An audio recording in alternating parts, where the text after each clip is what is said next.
ഓരോ മനുഷ്യനും ജീവിതത്തിൽ സന്തോഷത്തോടെയും സമാധാനത്തോടെയും ജീവിക്കാനാണ് പഠിക്കേണ്ടതെന്ന് രാഷ്ട്രപതി ദ്രൗപദി മുർമു. ഒഡീഷയിലെ കട്ടക്കിലെ ബ്രഹ്മകുമാരീസിന്റെ സുവർണ ജൂബിലി ആഘോഷ പരിപാടിയിൽ പങ്കെടുക്കുകയായിരുന്നു രാഷ്ട്രപതി.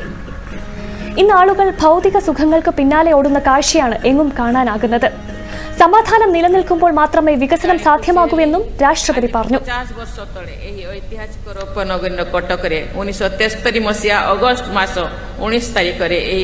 आध्यात्मिक अनुष्ठान मूलदुआ पड़ी थिला।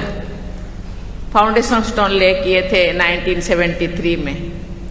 यार शुभारंभ पछरे ओडिशार तत्कालीन राज्यपाल तथा पूर्ववर्ती समय भारत उपराष्ट्रपति बीडी ज्योति, उत्कल केसरी डॉक्टर हरिकृष्ण महताब एवं समाजर संपादक डॉक्टर राधानाथ रथों सौहार्द और संपृक्ति थिला।